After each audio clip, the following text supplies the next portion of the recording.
Hello all of students. आज से आप लोगों की जो बीकॉम फर्स्ट ईयर की क्लासें हैं वो स्टार्ट हो रही हैं। और सबसे पहले क्लास में हम लोग जानेंगे कि बीकॉम फर्स्ट ईयर में कौन कौन से पेपर्स हैं और उनका सिलेबस क्या है। ठीक है, तो सबसे पहले हम जान लेते हैं कि बीकॉम फर्स्ट ईयर में कितने पेपर हैं और कौन कौन से हैं। तो सबसे पहले हम जानते हैं पेपर के नेम। ठीक है, तो पेपर नेम जानने से पहले हमको ये पता होना चाहिए कि जो बीकॉम फर्स्ट ईयर है उसमें 6 पेपर हैं और 6 पेपर जो हैं वो 3 ग्रुप ABC में डिवाइडेड हैं। ठीक है, तो आइए हम देखते हैं कि किस ग्रुप में कौन सा पेपर आता है। जैसे सबसे पहला ग्रुप कौन सा रहेगा, ग्रुप ए।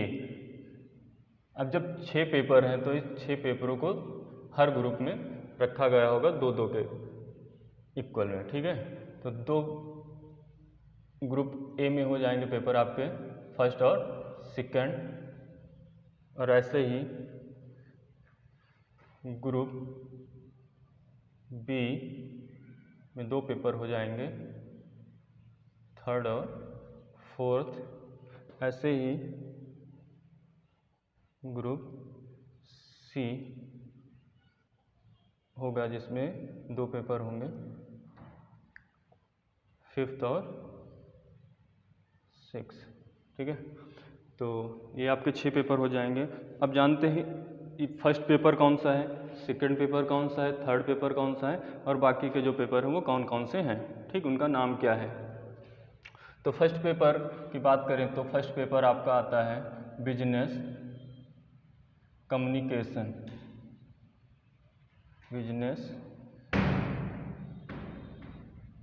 कम्युनिकेशन। ठीक है, सेकंड पेपर है business environment.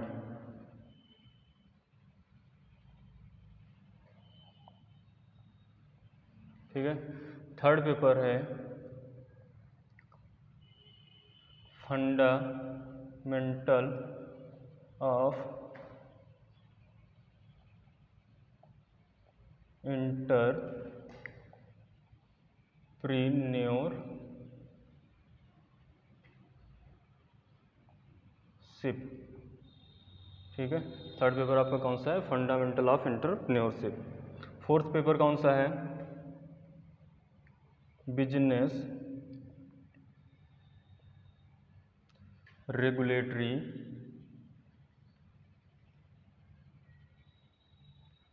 Framework.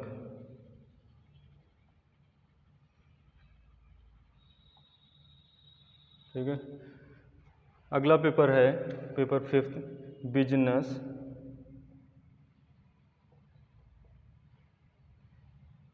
Economics.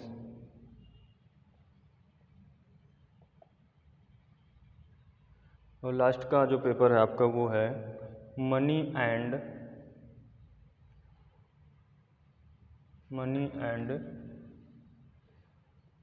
Financial system. ठीक है, सभी को 6 के 6 पेपर पता चल गए ना कौन कौन से हैं। तो पहला पेपर कौन सा है, बिजनेस कम्युनिकेशन। दूसरा है बिजनेस इन्वायरमेंट। तीसरा है फंडामेंटल ऑफ एंटरप्रेन्योरशिप। और चौथा पेपर जो है आपका वो है बिजनेस रेगुलेटरी फ्रेमवर्क। पांचवा पेपर है बिजनेस इकोनॉमिक्स। और लास्ट का जो 6 नंबर पेपर है वो है मनी एंड फाइनेंशियल सिस्टम। अर्थात 6 पेपर आपके हैं जो 3 ग्रुप हैं ABC, उसमें डिवाइडेड हैं। ठीक है, और ये सारे के सारे पेपर 100 नंबर्स के होते हैं। ठीक, तो जानते हैं सबसे पहले बिजनेस कम्युनिकेशन क्या है। ठीक है, बिजनेस कम्युनिकेशन अर्थात व्यावसायिक संचार। व्यावसायिक संचार या संप्रेषण भी हम कह सकते हैं इसको। व्यवसायिक संचार या संप्रेषण। ठीक है। बिजनेस इन्वायरमेंट, बिजनेस इन्वायरमेंट अर्थात व्यवसायिक वातावरण या फिर पर्यावरण, व्यवसायिक वातावरण या पर्यावरण। ठीक है। तीसरा पेपर कौन सा है आपका? फंडामेंटल ऑफ एंटरप्रेन्योरशिप, जिसको हम क्या बोलते हैं? उद्यमिता के मूल आधार।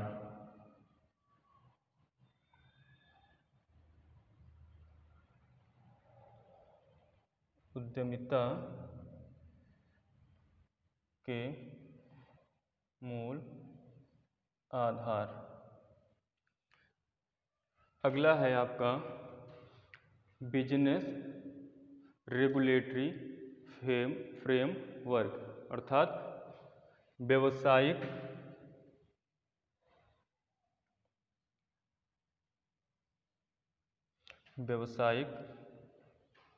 नियमन रूपरेखा।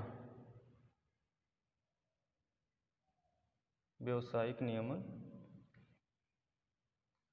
रूपरेखा, व्यवसायिक नियमन रूपरेखा।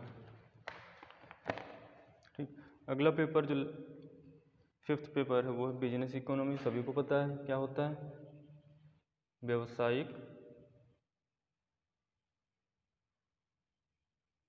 अर्थशास्त्र।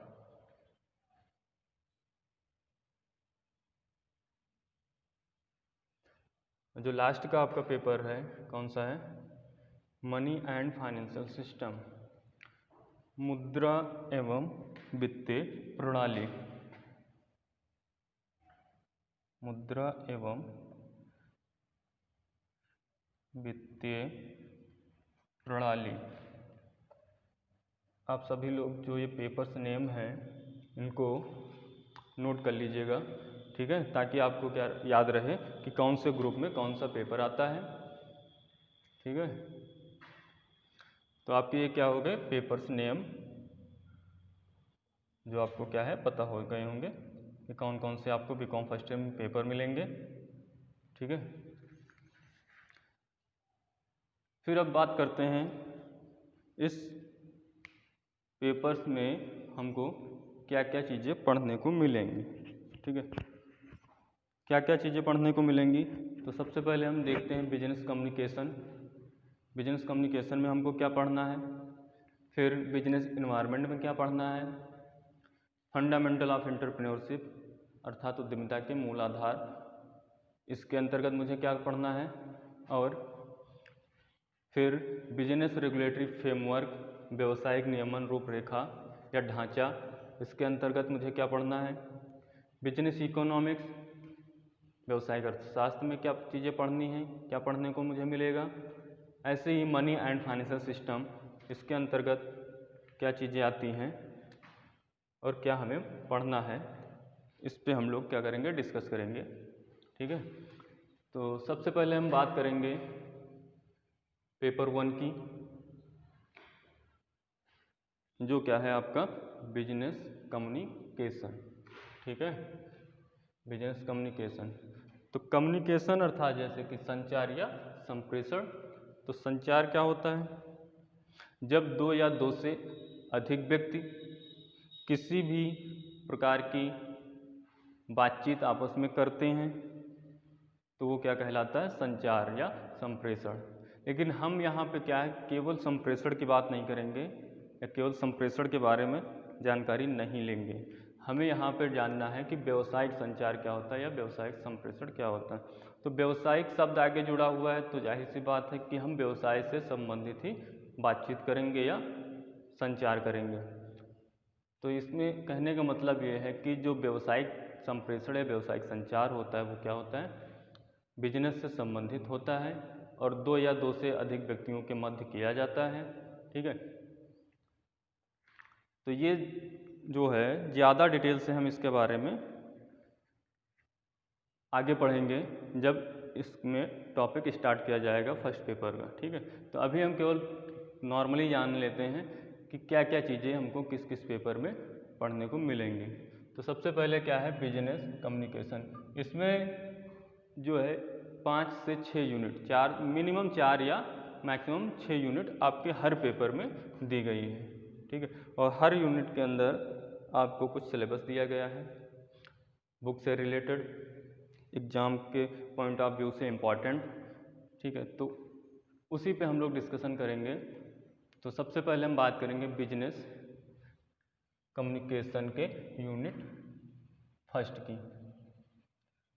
तो यूनिट फर्स्ट में हमको क्या पढ़ना है, तो सबसे पहले हम बुक की स्टार्टिंग कर रहे हैं या बिजनेस कम्युनिकेशन जो बुक है उसको पढ़ना स्टार्ट कर रहे हैं। तो सबसे पहले हमको क्या पढ़ने को मिलेगा, उसका बेसिक, यानी कि कम्युनिकेशन से रिलेटेड जो बेसिक चीज़ें हैं वही हम लोगों को पढ़ने को स्टार्टिंग में मिलेंगी। तो सबसे पहला जो चैप्टर रहेगा या जो यूनिट फर्स्ट में जो चीज़ें रहेंगी वो रहेंगी इंट्रोडक्शन बिजनेस कम्युनिकेशन। ये क्या रहेगा, आपका चैप्टर रहेगा, ठीक है। और इस चैप्टर के अंतर्गत आपको पढ़ना रहेगा basic form of communication, basic forms of communication, communication model, process, effective communication, theories of communication, ठीक है, ऑडियंस एनालिसिस। ये चीज़ें आपको कहाँ मिलेंगे, यूनिट फर्स्ट में पढ़ने में, ठीक है। तो बेसिक फॉर्म्स ऑफ कम्युनिकेशन अर्थात बेसिक चीज़ें जो हैं कम्युनिकेशन के लिए, जो जो इम्पोर्टेंट चीज़ें हैं एक व्यावसायिक कम्युनिकेशन या व्यावसायिक संचार के लिए, वो क्या हैं, इसके बारे में हम लोग इसके अंतर्गत जानकारी लेंगे, ठीक। फिर आगे इसी श्रृंखला में बढ़ेंगे कम्युनिकेशन मॉडल्स एंड प्रोसेस पे। कम्युनिकेशन की प्रक्रिया क्या है, कैसी होती है, उसके लिए विभिन्न वैज्ञानिकों के द्वारा या विभिन्न राइटरों के द्वारा जो मॉडल्स प्रस्तुत किए गए हैं या प्रतिमान जो दिए गए हैं वो कौन कौन से हैं, ठीक है। इसके बारे में हम लोग क्या करेंगे, इसके अंतर्गत अध्ययन करेंगे। फिर अगला जो है इफेक्टिव कम्युनिकेशन, इसी यूनिट फर्स्ट के अंतर्गत ही आपको पढ़ने को मिलेगा इफेक्टिव कम्युनिकेशन अर्थात प्रभावशाली संप्रेषण या प्रभावी संप्रेषण, ठीक है। तो प्रभावी संप्रेषण क्या होता है, संप्रेषण तो कोई भी व्यक्ति कभी भी किसी से कर सकता है, लेकिन यह जरूरी नहीं कि वो जो संप्रेषण कर रहा है वो प्रभावशाली है या प्रभावी है। तो ये कैसे पता चलेगा कि जो संप्रेषण है वो प्रभावी है या नहीं है, तो इन सब चीज़ों के बारे में हम इस चैप्टर के अंतर्गत या इस जो टॉपिक है उसके अंतर्गत अध्ययन करेंगे, ठीक है। अगला आपको मैंने बताया था अभी क्या है, थ्योरी ऑफ कम्युनिकेशन। अब कम्युनिकेशन जो हम कर रहे हैं उसके लिए विभिन्न राइटरों के द्वारा, विभिन्न वैज्ञानिकों के द्वारा थ्योरीज प्रस्तुत की गई, सिद्धांत दिए गए कि कौन कौन से सिद्धांत का पालन करके हम एक इफेक्टिव कम्युनिकेशन क्रिएट कर सकते हैं, ठीक है। अर्थात जो कम्युनिकेशन है वो मेरा प्रभावी हो या जिस विषय के लिए हम कम्युनिकेट कर रहे हैं वो उद्देश्य या वह विषय सफल हो, इसके लिए कौन कौन सी थ्योरीज अर्थात सिद्धांतों का पालन करके हमें कम्युनिकेशन करना चाहिए, इसके बारे में हम लोग क्या करेंगे, इसके अंतर्गत अध्ययन करेंगे, ठीक। फिर इसके बाद है ऑडियंस एनालिसिस अर्थात श्रोता विश्लेषण। श्रोता मतलब क्या होता है, सुनने वाला। विश्लेषण मतलब क्या होता है, उसको खंगालना या उसके बारे में जानना, ठीक है, या एनालिसिस करना, ठीक। तो श्रोता विश्लेषण के अंतर्गत हम लोग यही जानेंगे कि श्रोता कितने प्रकार के होते हैं अर्थात सुनने वाले जो व्यक्ति हैं वो कितने प्रकार के होते हैं, उनमें क्या गुण होते हैं, क्या दोष होते हैं, ठीक है। किसी भी व्यक्ति के अंदर श्रोता वाला जो गुण है वो कैसे डेवलप किया जाए, इन सब विषय में हम लोग इसके अंतर्गत अध्ययन करेंगे। तो इतना आपको पढ़ना रहेगा यूनिट फर्स्ट में, ठीक है। कम्युनिकेशन यानी कि बिजनेस कम्युनिकेशन की जो यूनिट फर्स्ट है उसके अंतर्गत आपको इतनी चीज़ें जो मैंने अभी बताई हैं वो सब पढ़ने को मिलेंगी, ठीक है। बहुत ही इंटरेस्टिंग चीज़ें हैं, ठीक है, बहुत ही अच्छी चीज़ें हैं जिससे क्या है आप पढ़ेंगे और वो आपको क्या होगा, उससे बहुत सारा फ़ायदा होगा। चाहे बिजनेस में आप उसका यूज कीजिए, चाहे नॉर्मल जो बातचीत है उसमें आप यूज कीजिए, ठीक है। तो इससे आपको बहुत सारे बेनिफिट मिलेंगे और बहुत ही बढ़िया चीज़ें हैं यूनिट फर्स्ट में जो आपको पढ़ने को मिलेंगे। एकदम ईजिली सब कुछ दिया गया है, ऐसा कुछ नहीं है कि जो आपकी समझ में ना आए। फिर आप बात करते हैं आगे यूनिट सेकंड की, और यूनिट सेकंड में जो आपको पढ़ने को मिलेगा सबसे पहले सेल्फ डेवलपमेंट एंड कम्युनिकेशन, मतलब आत्म विकास और संप्रेषण। आत्म विकास खुद का विकास, स्वयं का विकास, और संप्रेषण एक अलग चीज़ है, यानी कि जो हम पढ़ रहे हैं व्यावसायिक संप्रेषण। ठीक है, तो आत्म विकास में जो संप्रेषण है वो कैसे हेल्पफुल हो सकता है, या कैसे यूजफुल हो सकता है, कैसे हम कम्युनिकेशन अर्थात संप्रेषण का प्रयोग करके स्वयं का विकास कर सकते हैं या दूसरे का विकास कर सकते हैं, इस संबंध में हम इसके अंतर्गत जानकारी लेंगे। ठीक, तो इसी के अंतर्गत आपको स्वॉट एनालिसिस भी पढ़ने को मिलेगा।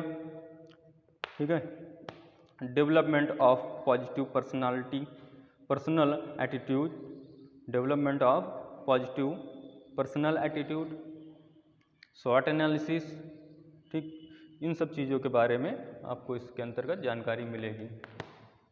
स्वॉट एनालिसिस, जिसको शॉर्ट में क्या बोलते हैं, SWOT, है ना, सभी ने पढ़ रखा होगा बहुत पहले से स्वॉट एनालिसिस क्या होता है, और इसका बहुत ज़्यादा महत्व है बिजनेस में, इसलिए इसको बहुत अच्छे से पढ़ना है और इसके बारे में बहुत अच्छे से जानना है, क्योंकि यह जो स्वॉट है वो हर जगह पे आप अप्लाई कर सकते हैं, किसी भी प्रकार के बिजनेस में, या छोटा हो चाहे बड़ा हो, आप आराम से इसका अप्लाई करके वहाँ से अच्छी सी जानकारी आप प्राप्त कर सकते हैं जो आप चाहते हैं उस बिजनेस के बारे में।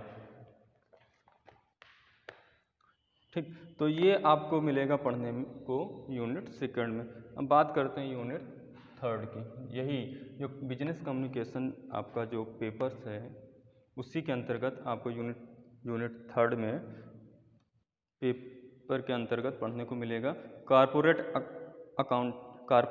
कम्युनिकेशन, कारपोरेट कम्युनिकेशन अर्थात निगमीय संचार। ठीक है, तो इसके अंतर्गत आपको क्या पढ़ने को मिलेगा, फॉर्मल इनफॉर्मल कम्युनिकेशन क्या होता है, अर्थात औपचारिक और अनौपचारिक कम्युनिकेशन। ठीक है, और मिस कम्युनिकेशन क्या होता है, इम्प्रूविंग कम्युनिकेशन क्या होता है, प्रैक्टिस इन बिजनेस कम्युनिकेशन क्या होता है, ग्रुप डिस्कशन क्या होता है, इंटरव्यू क्या होता है।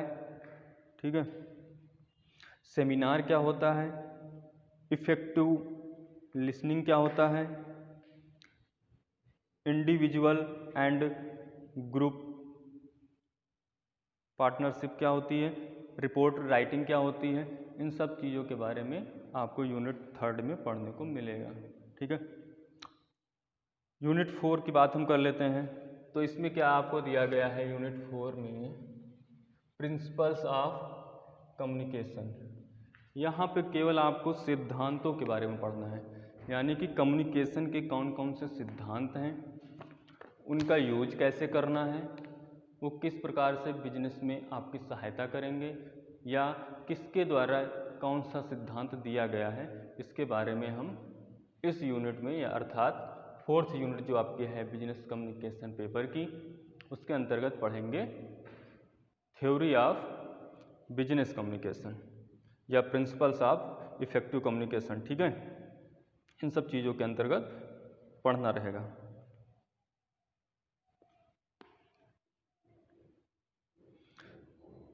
अगली यूनिट है आपकी यूनिट 5th। यूनिट 5th में आपको क्या पढ़ने को मिलेगा, राइटिंग स्किल। राइटिंग स्किल यानी कि लेखन कुशलता, कि आपको अगर किसी भी प्रकार का कोई भी पत्र व्यवहार बिजनेस से संबंधित करना है तो आपकी जो राइटिंग स्किल है या अर्थात लेखन क्षमता या लेखन कुशलता जो है वो इम्प्रूव होनी चाहिए, तभी आप एक अच्छा पत्र या अच्छी रिपोर्ट लिख सकते हैं।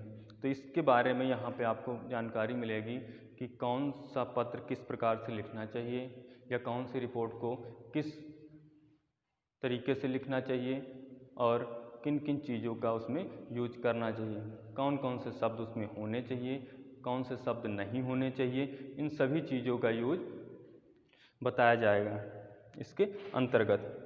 ठीक है,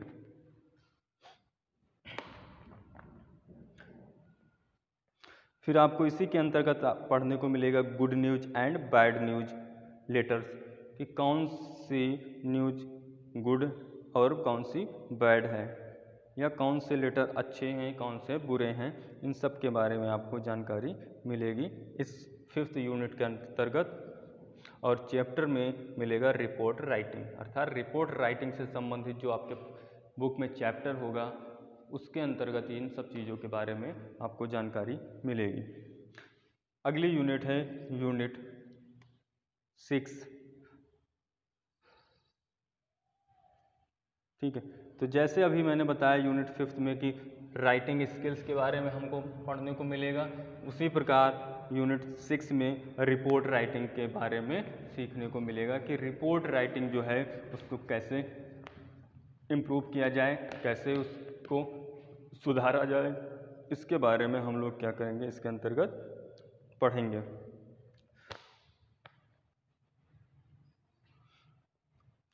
तो इसमें ही आपको पढ़ने को मिलेगा इंट्रोडक्शन टू ए पर्सनल।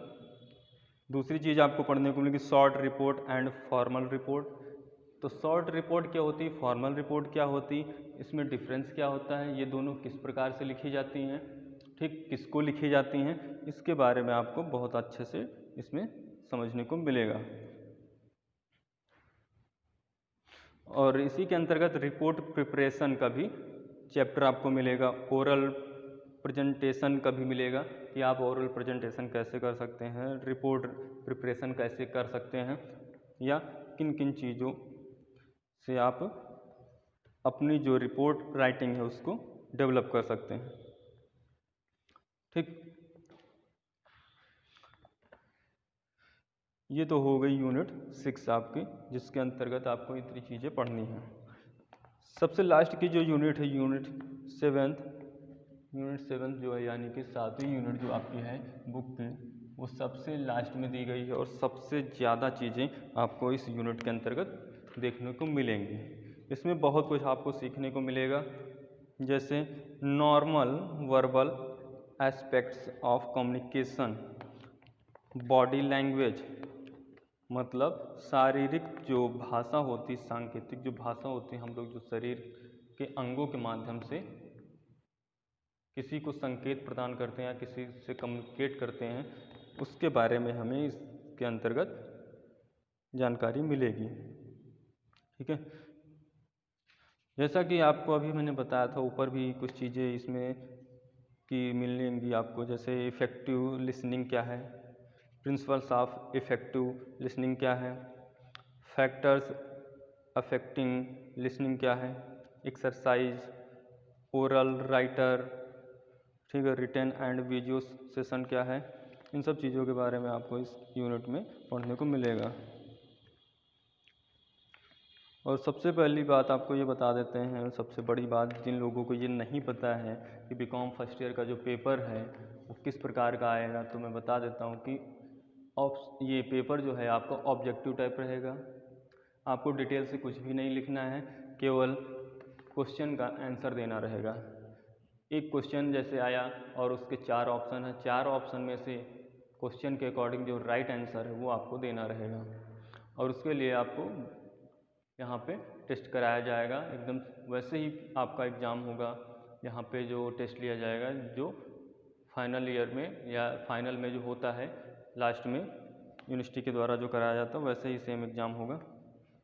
इससे आपको ये सब चीज़ें पता चल जाएंगी कि कैसे पेपर देना है, किस प्रकार के क्वेश्चन आएंगे। ठीक, ये तो आपका पेपर फर्स्ट जो है बिजनेस कम्युनिकेशन का वो कंप्लीट हो गया।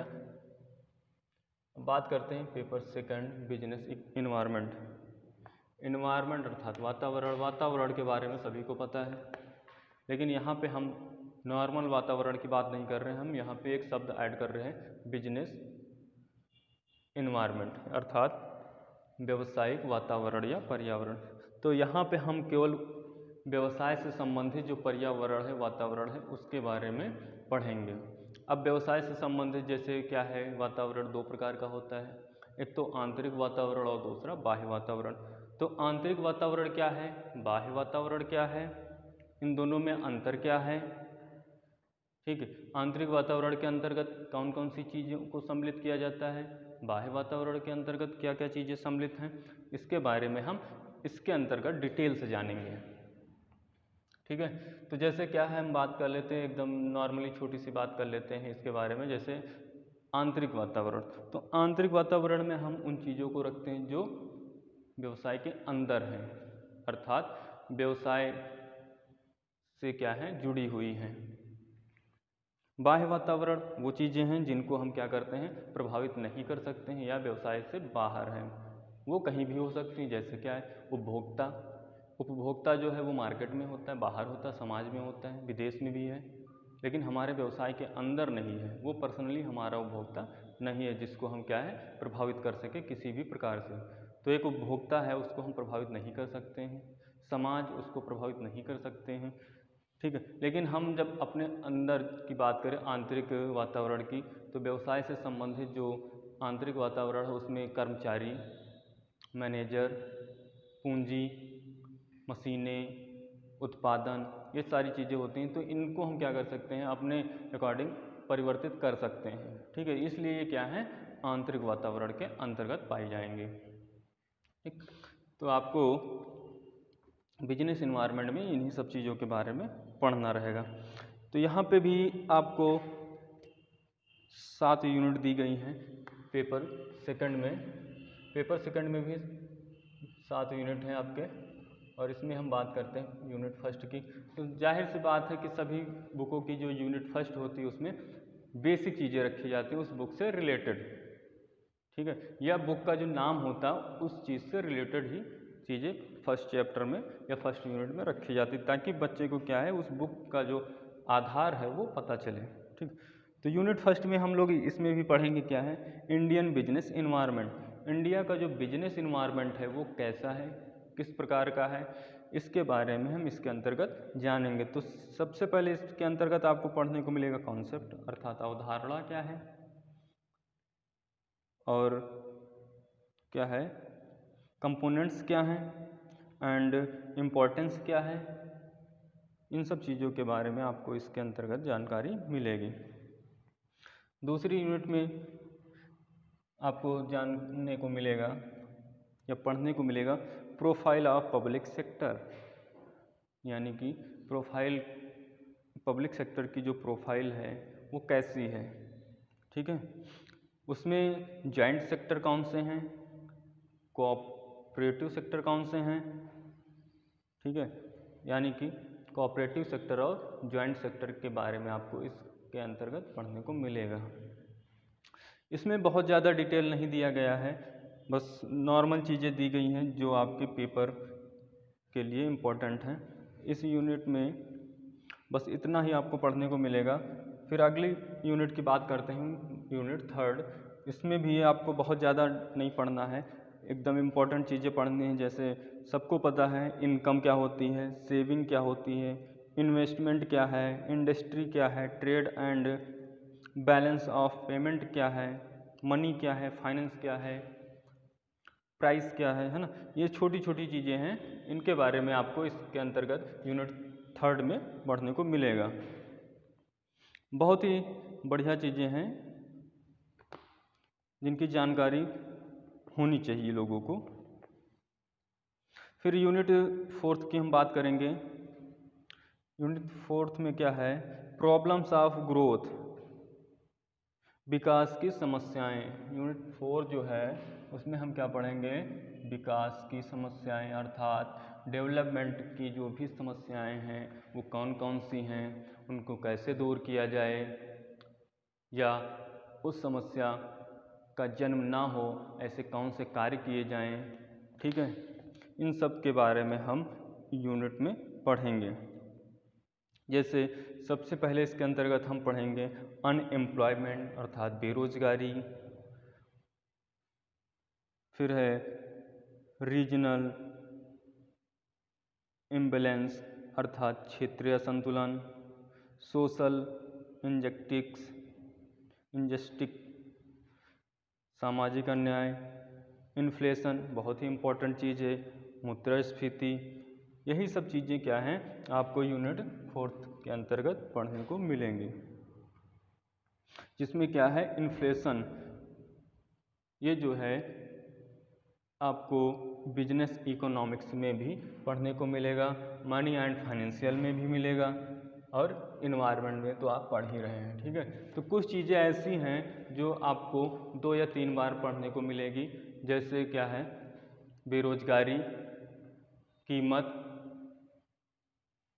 ठीक है, और बहुत सारी चीज़ें हैं, मुद्रास्फीति, मौद्रिक नीति, राजकोषीय नीति, ठीक है, बैंक अधिकोष, ये सब चीज़ें जो हैं वो सब क्या है आपको रिपीटेड मिलेंगी। फिर आगे बात करते हैं अगली यूनिट 5 की। पेपर सेकंड में यूनिट 5 जो है उसमें क्या क्या चीज़ें पढ़नी है। रूल ऑफ गवर्नमेंट, मतलब सरकार के जो नियम कानून हैं उसके बारे में हमको इसके अंतर्गत जानकारी मिलेगी। जैसे क्या सबसे पहले आप क्या इसके अंतर्गत पढ़ेंगे, मॉनेटरी एंड फिजिकल पॉलिसी, यानी कि मौद्रिक एवं राजकोषीय नीति, ठीक, इंडस्ट्रियल पॉलिसी, औद्योगिक नीति, इंडस्ट्रियल लाइसेंसिंग, औद्योगिक लाइसेंस, ठीक, privatisation, import export policy, foreign investment, इन सब चीज़ों के बारे में हमको क्या मिलेगा इसके अंतर्गत पढ़ने को मिलेगा। ठीक है, यूनिट 5 में यही चीज़ें आप पढ़ेंगे। और यूनिट 6 की बात करें तो इसमें भी बहुत ज़्यादा नहीं है, एकदम थोड़ा सा ही पढ़ने को मिलेगा। द करंट 5 ईयर प्लान, केवल आपको 5 ईयर प्लान यानी कि पंचवर्षीय जो योजनाएं हैं उसी के बारे में आपको इसके अंतर्गत पढ़ना रहेगा। और वो योजनाएं जो बहुत ज़्यादा पूछी जाती हैं वही आपको पढ़ना है, बहुत ज़्यादा डिटेल से एक एक पंचवर्षीय योजना नहीं पढ़नी है। अगर आप चाहें तो सारी पंचवर्षीय योजनाएं पढ़ सकते हैं, उनको याद कर सकते हैं, लेकिन कुछ ऐसी पंचवर्षीय योजनाएं हैं जिसमें बहुत सारे अच्छे कार्य किए गए, अर्थव्यवस्था को सुधारने के लिए बहुत सारे बजट पेश किए गए, और जिनका जो परिणाम रहा वो उस पंचवर्षीय योजना में मिलेगा आपको। ठीक, तो इसके अंतर्गत केवल क्या पढ़ना है आपको, पंचवर्षीय योजनाओं के बारे में। फिर लास्ट में आपका जो यूनिट है यूनिट 7, उसमें पढ़ना है इंटरनेशनल एनवायरनमेंट। अब व्यवसायिक एनवायरनमेंट के अंतर्गत ही आपको पढ़ने को लास्ट में मिलेगा इंटरनेशनल एनवायरनमेंट, अंतर्राष्ट्रीय पर्यावरण या अंतर्राष्ट्रीय वातावरण। अगर आप कोई बिजनेस कर रहे हैं, अगर आपका छोटा मोटा कोई बिजनेस है तो शायद आप उसको अपने ही देश तक सीमित रखें, लेकिन आपका अगर कोई बड़ा बिजनेस है या आप उसको डेवलप करके बड़ा बिजनेस बना देते हैं तो आपको अंतर्राष्ट्रीय वातावरण के बारे में भी जानकारी लेनी पड़ेगी, क्योंकि आप क्या करेंगे उस अपने प्रोडक्ट को इंटरनेशनल लेवल पे सेल करेंगे, या आप कोई ऐसा प्रोडक्ट बना रहे हैं जिसके लिए जो रॉ मटेरियल है वो आपको यहाँ पे अवेलेबल ना हो पाए, तो आपको क्या करना पड़ेगा, बाहर से विदेश से मंगाना पड़ेगा। तो इन सब चीज़ों के लिए आपको क्या है अंतर्राष्ट्रीय वातावरण के बारे में जानकारी होनी चाहिए। तो इसी के विषय में आपको जिस यूनिट के अंतर्गत पढ़ने को मिलेगा, जैसे क्या है अंतर्राष्ट्रीय व्यापारिक वातावरण क्या होता है, ठीक, विश्व व्यापार में रुझान और विकासशील देशों की समस्याएं क्या हैं, विदेशी व्यापार और आर्थिक विकास क्या है, WTO क्या है, बहुत अच्छी चीज़ है, बहुत पहले से पढ़ रखी सभी ने। वर्ल्ड ट्रेड ऑर्गेनाइजेशन, इसकी स्थापना कब हुई, इसका कार्य क्या है, इसका व्यवसाय में महत्व क्या है, ठीक है। IMF, वर्ल्ड बैंक, सभी को पता है इन सब चीज़ों के बारे में। तो यही सब चीज़ें आपको इसके अंतर्गत पढ़ने को मिलेंगी, ठीक।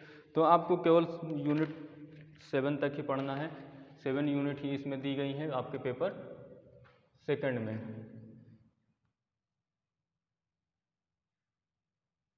अब आगे बात कर लेते हैं पेपर फंडामेंटल ऑफ एंटरप्रेन्योरशिप की। जो आपका पेपर क्या है थर्ड है, पेपर थर्ड ग्रुप बी का जो पेपर थर्ड है उसकी हम बात कर लेते हैं। उसमें आपको क्या क्या चीज़ें पढ़ने को मिलेंगी। पेपर थर्ड क्या है, उद्यमिता के मूल आधार। तो इसके अंतर्गत सबसे पहले आप क्या पढ़ेंगे, इंट्रोडक्शन, अर्थात उद्यमिता क्या है, उद्यमी क्या है, उद्यमिता के मूल आधार क्या हैं, उद्यमी के कार्य क्या हैं, उद्यमी के गुण क्या हैं, ठीक है, कौन सा व्यक्ति उद्यमी है कौन नहीं है, ठीक है, उद्यमी क्या करता है, इस सब के बारे में हमको क्या है इसके अंतर्गत पढ़ने को मिलेगा पेपर थर्ड में और चैप्टर फर्स्ट जो इंट्रोडक्शन का होगा। फिर इसके अंतर्गत आपको और पढ़ने को मिलेगा सामाजिक आर्थिक वातावरण की भूमिका, थ्योरी ऑफ एंटरप्रेन्योरशिप भी आपको इसी के अंतर्गत पढ़ने को मिलेगा। ठीक, बस इतनी चीज़ें आपको पढ़नी रहेंगी यूनिट फर्स्ट में पेपर थर्ड की। ठीक, फिर आपको पढ़ना रहेगा यूनिट सेकंड में आपको कौन कौन सी चीज़ें पढ़ने को मिलेंगी। प्रमोशन ऑफ ए वेंचर, ये क्या होता है, एक उद्यम का प्रचार, इसके बारे में आपको पढ़ने को मिलेगा। और इसके अंदर आपको डिटेल से पढ़ने को मिलेगा अवसरों का विश्लेषण, यानी कि अवसरों का विश्लेषण किस प्रकार किया जाता है, एक्सटर्नल एनवायरमेंटल एनालिसिस क्या है, ठीक है, लीगल रिक्वायरमेंट क्या है, लीगल रिक्वायरमेंट क्या है यानी कि कानूनी भर्ती। ठीक, तो इसके बारे में आपको यहाँ पे पढ़ने को मिलेगा प्रमोशन ऑफ ए वेंचर में। फिर यूनिट थर्ड है, यूनिट थर्ड में आपको क्या पढ़ने को मिलेगा, एंटरप्रेन्योरल बिहेवियर। यूनिट थर्ड जो रहेगी आपकी क्या रहेगी, एंटरप्रेन्योरल बिहेवियर अर्थात उद्यमशील व्यवहार, मतलब जो उद्यमी व्यक्ति हैं उनका बिहेव कैसा होता है, उनका व्यवहार कैसा होता है। अगर किसी व्यक्ति को उद्यमी बनना है तो उसे किस प्रकार के व्यवहार को अपनाना होगा। ठीक है, इन सब के बारे में हम पढ़ेंगे यूनिट थर्ड में। फिर है अगली यूनिट, यूनिट फोर्थ, इसमें पढ़ेंगे उद्यमशीलता विकास कार्यक्रम। उद्यमशीलता विकास कार्यक्रम कब स्थापित हुआ, कौन कौन से इसके अंतर्गत कार्य रखे गए हैं, ठीक है, इससे किस प्रकार से उद्यमिता का विकास किया जा सकता है, इन सब चीज़ों के बारे में हम इसके अंतर्गत डिटेल से जानेंगे। अगली यूनिट है रोल ऑफ एंटरप्रेन्योर, मतलब उद्यमी की भूमिका। तो हम लोग पढ़ रहे हैं फंडामेंटल ऑफ एंटरप्रेन्योरशिप, इसीलिए हम लोग किसके बारे में पढ़ेंगे, केवल उद्यमी और उद्यमिता के बारे में पढ़ेंगे। तो यहाँ पे आपको जानना है कि जो उद्यमी व्यक्ति है वो कौन है, ठीक है, उसका रोल क्या है अर्थात उसकी भूमिका क्या है व्यवसाय में। इनसे संबंधित चीज़ें हम इस यूनिट के अंतर्गत पढ़ेंगे।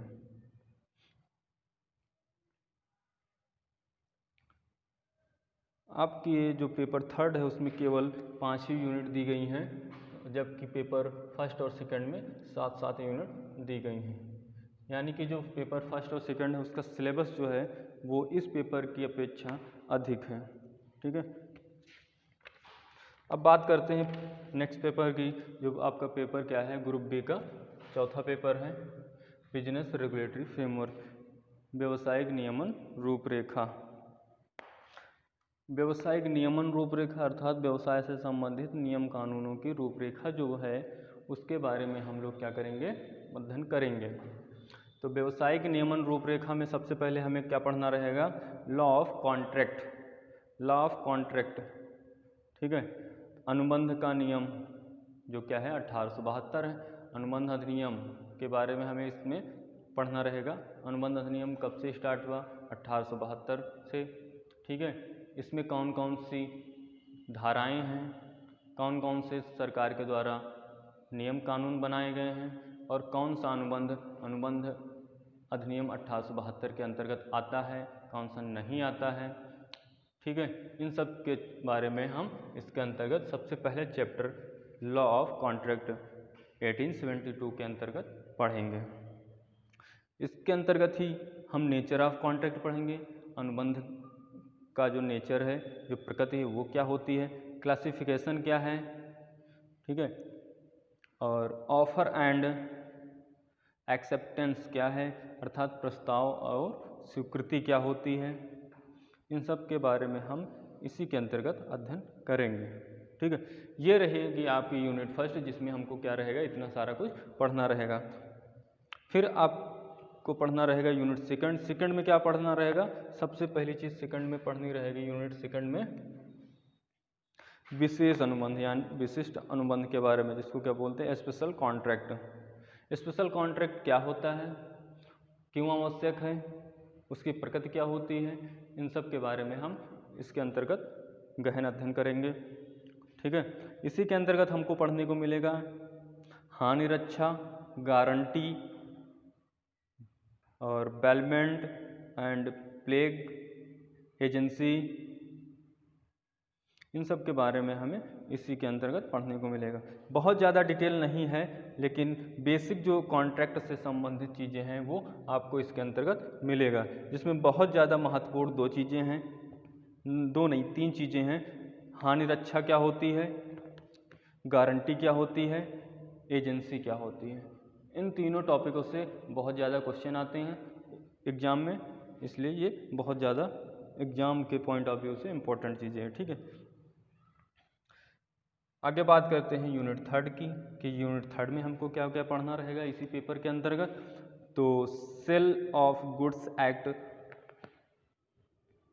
1930, वस्तु विक्रय अधिनियम 1930।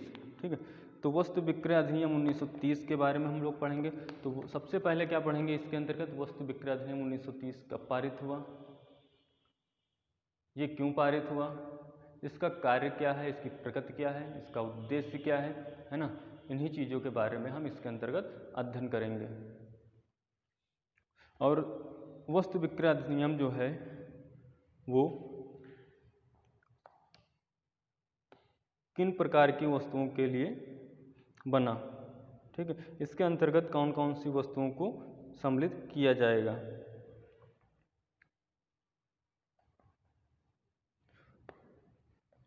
इसी के अंतर्गत आपको पढ़ने को मिलेगा प्राइस क्या होता है, कंडीशंस क्या होती है, वारंटी क्या होती है, transfer of property in goods क्या होता है। ठीक, यही सारी चीज़ें आपको क्या है इसके अंतर्गत पढ़ने को मिलेंगी। फिर आगे बात कर लेते हैं यूनिट फोर्थ की। यूनिट फोर्थ में क्या है, इंडियन पार्टनरशिप एक्ट 1932, अर्थात क्या है, इंडियन पार्टनरशिप एक्ट 1932, साझेदारी अधिनियम, भारतीय साझेदारी अधिनियम 1932। अब इसके बारे में आपको नेचर पढ़ना है इसका, कि इसकी प्रकृति क्या है, कॉन्ट्रैक्ट क्या है, कॉन्सेप्ट क्या है। ठीक है, और भारतीय शब्द जो है पार्टनरशिप में कब ऐड किया गया, इससे पहले इसे केवल पार्टनरशिप एक्ट यानी कि साझेदारी अधिनियम के नाम से जाना जाता था। फिर इसमें इंडियन जो शब्द है वो ऐड किया गया, वो कब ऐड किया गया, इन सब चीज़ों के बारे में हमें बेसिक जानकारी यहाँ से मिलेगी। फिर आगे बात करते हैं यूनिट 5 की, जिसमें क्या है, निगोटिएबल इंस्ट्रूमेंट एक्ट 1881। ठीक है, इसके अंतर्गत आपको सबसे पहले क्या पढ़ना रहेगा, definition of negotiable instrument, features, bill of exchange and cheque, holder and holders. ठीक है, इन्हीं चीज़ों के बारे में आपको पढ़ने को मिलेगा। और हाँ, इसी के अंतर्गत आपको पढ़ने को मिलेगा क्रॉसिंग ऑफ ए चेक, रेखांकित चेक क्या होती है, टाइप ऑफ क्रॉसिंग क्या होती है, निगोटेशन क्या होता है। ठीक, इन्हीं चीज़ों के बारे में आपको यहाँ पे पढ़ने को मिलेगा। फिर आगे बात करते हैं लास्ट यूनिट जो है इसकी, यूनिट 6 की, द कंज्यूमर प्रोटेक्शन एक्ट 1986। ठीक, उपभोक्ता संरक्षण अधिनियम जो बना था 1986 का, वो कब बना, किस डेट को बना, उसके उद्देश्य क्या थे, उसके कार्य क्या हैं, महत्व क्या है। ठीक, इन्हीं चीज़ों पे जानकारी हम लोगों को यहाँ पे मिलेगी इसके अंतर्गत। ठीक, तो बस इतना ही आपको पढ़ना रहेगा पेपर 3 में, नहीं पेपर 4 में। आपका जो पेपर 4 है उसके अंतर्गत आपको यही पढ़ना रहेगा। फिर आगे हम बात करते हैं पेपर 5 अर्थात ग्रुप सी के जो पेपर 5 की बात करें तो बिजनेस इकोनॉमिक्स। सभी को पता है इकोनॉमिक्स अर्थशास्त्र में क्या चीज़ें होती हैं, लेकिन यहाँ पे एक नया शब्द ऐड हुआ है। क्या ऐड हुआ है? बिजनेस इकोनॉमिक्स अर्थात व्यवसायिक अर्थशास्त्र। तो व्यवसाय से संबंधित जितनी भी अर्थशास्त्र की चीज़ें हैं उनको हमको यहाँ पे क्या है, पढ़ना रहेगा। ठीक, अब इसमें क्या चीज़ें हैं सभी को पता है कि वही सारी चीज़ें हैं जो वर्तमान में सरकार के द्वारा लागू की जाती है, जैसे बजट है, मौद्रिक नीति है, बैंक दर है, बैंकों का स्थानांतरण है या बैंकों की जो दरें हैं उनमें चेंजिंग है ना, अवमूल्यन है। यही सारी चीज़ें क्या हैं इसमें पढ़ने को मिलती हैं। फिर आगे बात करते हैं money and financial system. Last जो आपका पेपर कौन सा है? मनी एंड फाइनेंशियल सिस्टम, मुद्रा एवं वित्तीय प्रणाली। मुद्रा एवं वित्तीय प्रणाली का जो सिलेबस है ऐसे ही कुछ इकोनॉमिक्स के जैसा और इन्वायरमेंट के जैसा ही मिक्सअप है। ठीक है, इसमें भी वही सारी चीज़ें पढ़नी है जो मुद्रा से रिलेटेड हैं,